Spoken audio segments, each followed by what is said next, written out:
I hope that as we've gone through this series over the last 8 weeks, that I love this word that he used, I bolded it, that he says that as we start to understand what Paul says about the church, that we should grow discontent with our experience of the church. I hope that as we've gone through this series over the last 8 weeks, that there's been a little bit of divine discontent building inside of you.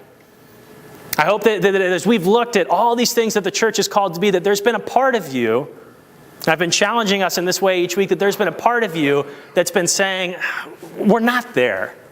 We're not there as a church. We need to grow. And what I want to encourage you with is that is healthy. I hope that none of you ever get to the point where you start saying, I'm good. I'm good. And I hope that we don't get to the point as a church where even if we double our attendance, even if we have a great Easter, who knows what's going to happen in the life of our church. But I hope that we won't ever get to a point where we as a church say, we've made it. Because Paul says the church that says we've made it isn't a church. He says the church is called to be always growing because in this life we will never fully become like Jesus Christ.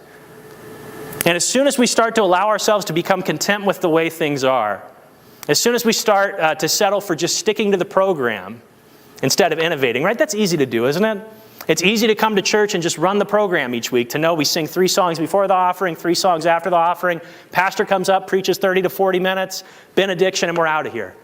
It's easy to come to church not expecting anything to happen. It's easy to just say, if we can just run the program, we'll be okay. But Paul says that church is failing at being the church. You know, I really hope and pray that in our church there's always going to be this sense of asking God to do something more. I really hope and pray that as a church that we'll constantly be asking God, will you do something great in us, Lord?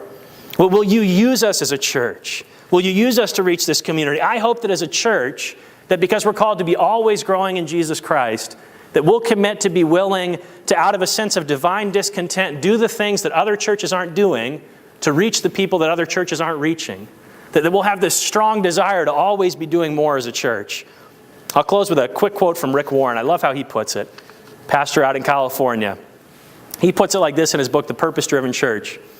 He says, if we as the church always do what we've always done, we'll always be where we've always been.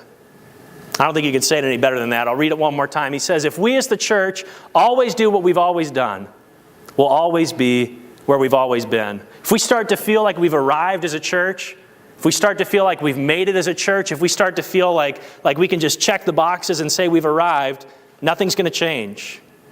So I pray that as a church we'll stay always hungry, never satisfied, always longing to see God glorified in and amongst us more than He is this morning or any week previous.